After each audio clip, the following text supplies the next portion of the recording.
ئەمی یەزیدی ڕەقاشی ڕەحمەتی خوای لێ بێ ئامۆژگاری خۆی دەکرد و محاسبەی خۆی دەکرد دەیفەرموو وەیحەکە یا یەزید من ذا الذي يصلي عنك بعد الموت ئەی یەزید کێ هەیە لە دوای مردنت نوێژت بۆ بکە، کێ هەیە لە دوای مردنت ڕۆژوت بۆ بگرێ، کێ هەیە لە دوای مردنت خوات بۆ ڕازی کات؟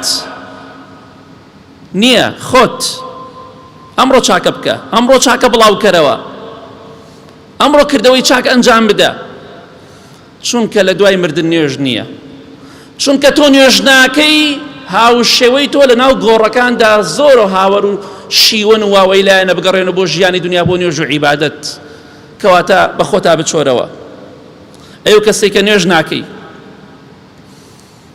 وازت لە نوێژ هێناوە بە تەواوەتی یا هەندێک لە نوێژەکانت دەفەوتێنی، چونکە ئێستا ئەو خەڵکە زۆری پرسیاری لێ بکە سوێن بەخوا دەڵی نوێژی بیانی هەر ناکەم، بە ژن و بە پیاوەوە لە بن نوێژی بیانی ناکات. واللهی خۆم هەزارەها جار نەک سەدها هەزارەها جار پرسیارم لە خەڵک کردووە سوێن بەخوا لە 100 نەفەران نەفەرێ نەیتۆ نوێژ بیانی یەکەم، هەمووڕێ نایکەم، بەخوا ئەیکەم و نایکەم و ئەفەوتێ و تەواو. بەڵام ئاگادار بە ئەی نوێژ نەکرد. ئیبلیس ڕەفزی کرد، ئامادە نەبوو سەجدەی ڕێز و حورمەت بۆ ئادەم پێغەمبەرێ سەلامی خوای لەسەر بێ. خوای گەورە لە ڕەحمی خۆی بێبەشی کرد، نەفرەتی لێکرد تا ڕۆژی قیامەت و لە ڕۆژی قیامەتش بۆ ناو جەهەنەم. ڕەفزی کرد، ئامادە نەبوو سەجدە بۆ ئادەم بەرێ، چونکە فەرمانی خوای لەسەر بوو سەجدەی ڕێز و حورمەت.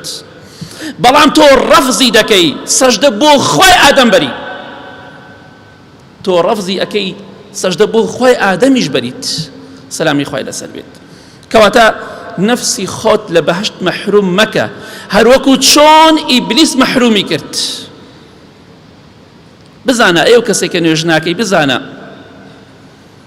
نوێژکردن لیقایە، مناجاتە، گفتوگۆیە لەگەڵ خوادا، گەیشتنە بە